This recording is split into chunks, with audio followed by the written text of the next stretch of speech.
So let's for those of you who are just tuning in, I'm going to be doing a little preview here of some of the new feats, some of the new powers I've taken. If you don't know me, I am Ellohime. I am at www.twitch.tv/Ellohime. That's Ellohime. And you are more than welcome to come join us. I'm playing Neverwinter, and I am going to hopefully show you guys. This is my spider mount. His name's Boobs.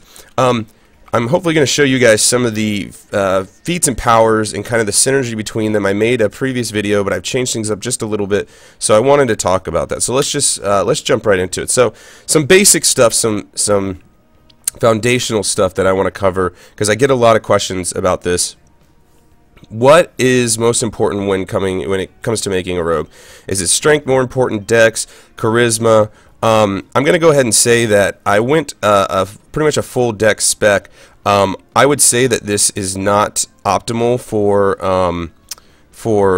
max damage. I would say that strength is more important, and here is why. Dex gives to critical chance, and if you'll notice, I already have about 47% critical chance in T1 gear. That's a hell of a lot of critical chance, and basically I could stand to lose 5% critical chance and gain 5% bonus, and I believe at that point that hitting harder a little bit less of the time for crits will be optimal for DPS. When I respect, I put my base stats were already 20 in dex, so I couldn't change things up very much. 19 strength, the highest I can get it, because I started with the 13 strength because I thought dex was going to be better. Dex is still important, don't get me wrong. The way it should go is critical strike and power should be your main stats that you're looking for.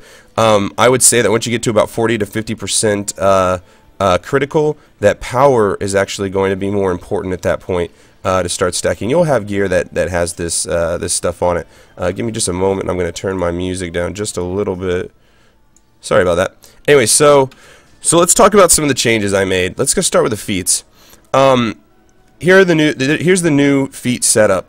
The changes that you'll see that I've made is I've taken the 5 points out of Cunning Stalker, which is while stealth I build more action points. I took the 5 points out of that, and I put the 5 points over here into Underhanded Tactics. That gives me a 20% damage effectiveness to my combat advantage damage by 20%, which I thought was a lot better choice for DPS. Also, I used to have Deadly Momentum at 4 points in. I've now gone to 5 for a 25% chance to apply. Ooh, excuse me, I just had some coffee. 25% chance to build up Deadly Momentum, which increases my critical severity by 3% per stack up to 5 stacks. Some other changes I made, you'll see that I used to have points in Swift Footwork, which helps me regenerate stamina faster. This was kind of the only thing I thought would kind of screw me up, because having stamina allows you to dodge more often. This game's very reactive, so when you're rolling around everything, you don't ever want to have to get out of the way and not have the stamina to do so. But I took 2 points out of that, and I put them into the action point gain, or the additional action point for dealing combat advantage damage. So the synergy right now here between this skill and this skill is I've upped my combat advantage damage, and I've given myself more action points for dealing combat advantage damage, instead of going here with Swift Footwork and Cunning Stalker. Pretty much everything else is the same. Nothing else changed too dramatically from the last video besides those small changes. So let's go to the powers, because the powers is really where things took some turns. Keep in mind, guys, that the other video I made, the other video I tried to make that didn't upload, because I went through my whole respec and I made choices based on the fact that I had to. You can't get these powers unless you put 5 points in these powers, and you can't get these powers unless you put 10 points in all of these cumulative. So you may see that I've taken some things. Sometimes I came down to a choice of putting points into things I don't even find useful.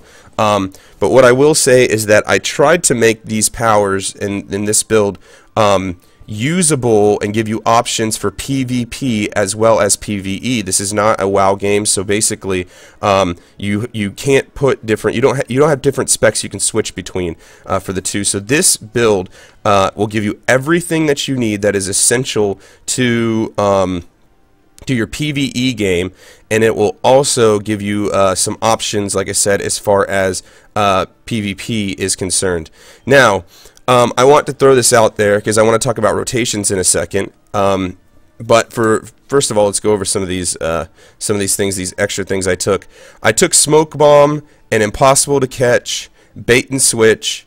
I took all three of those because of PvP. So those are things that I would use in PvP. I would not use those in PvE. I did not point for Path of Blade, and I want you guys to know, if you guys are leveling, Path of Blade is one of the most important powers you can have. So, that being said, if you are leveling, you may choose to take Path of Blade. In fact, I would encourage you to. Once you're at the top, you've already leveled, Path of Blade no longer is very useful to you. So yeah, Shadow Strike was the other thing that I socketed out because, well, I'll get into that when I start talking about rotations.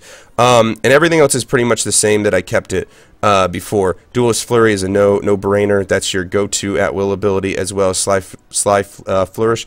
Cloud of Steel, I went into that also because you might want, because people move around a lot more. People move around a lot more in PvP, so that might be a good PvP option to have to get somebody who's running away from you, Cloud of Steel. So that's why I socketed that out. Again, this is giving you everything that you need.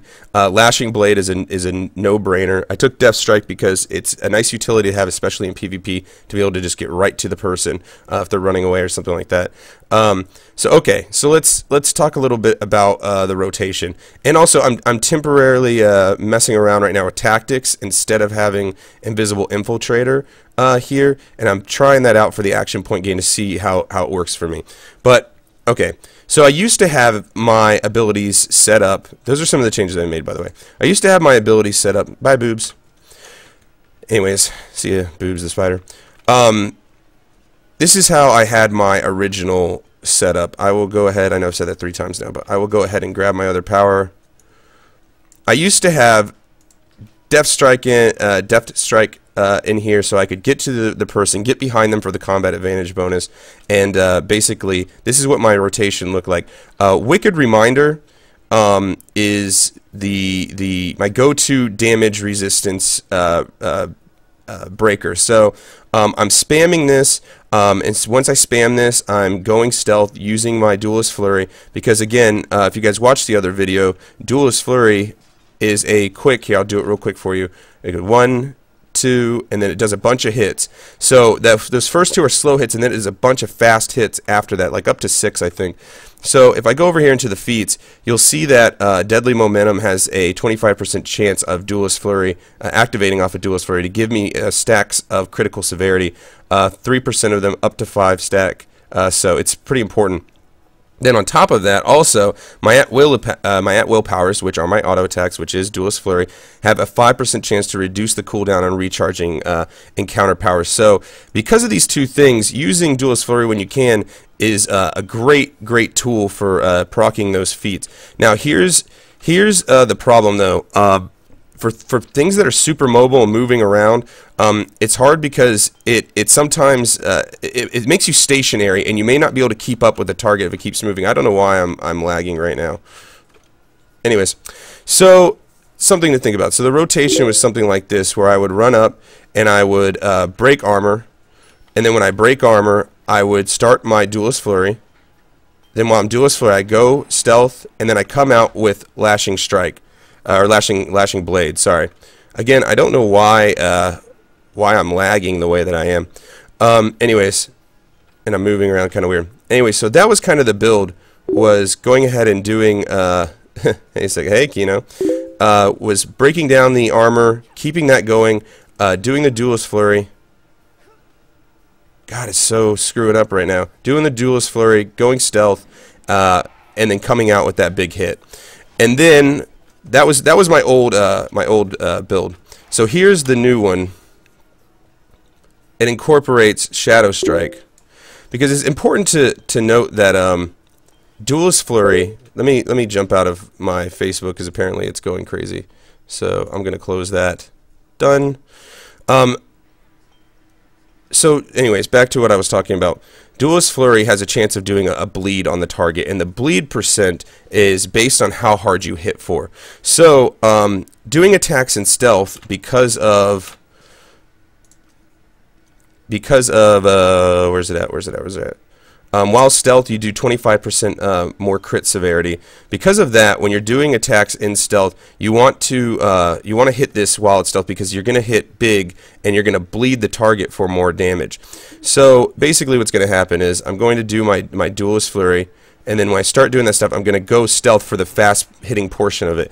Come out, and I'm going to go ahead and I'm going to use my Lashing Blade, and then I'm going to use my Shadow Strike. If there's an enemy, I could show you, but there's not. I use Shadow Strike, and what that does is it instantly refreshes my stealth bar. So I'm going to instantly refill my stealth bar. Then I'm going to do Duelist Flurry again, and I'm going to go stealth again while I do it. And then when I come out, I'll go ahead and use the Armor Break. So anyways, I have no idea why it's lagging so much right now, so I really apologize for those of you who aren't seeing that very clear. But that's the rotation. So hitting with Wicked Reminder, doing your Duelist Flurry while going into stealth for the high hits for the bleed damage, coming out with your Lashing Blade for the critical, the big critical, using your Shadow Strike to refill your stealth bar, and then going ahead and doing another set of Duelist Flurry when in stealth, and then coming out of that stealth with Wicked Reminder, so that you apply up to 3 more stacks of damage resistance. So that's pretty much how I'm going about doing the rotation. It's working out fairly well. I'm still doing great DPS. So anyways, that's the new updated explanation of the feats and powers and all that good stuff. So hopefully I covered everything. Again, sorry that the video, I was jumping all over the place. I don't know why it's lagging, and Kino is coming over here to make a cameo apparently. But I am at www.twitch.tv/Ellohime, ELLOHIME. Thanks for joining in, and I'm going to go ahead and sign out now.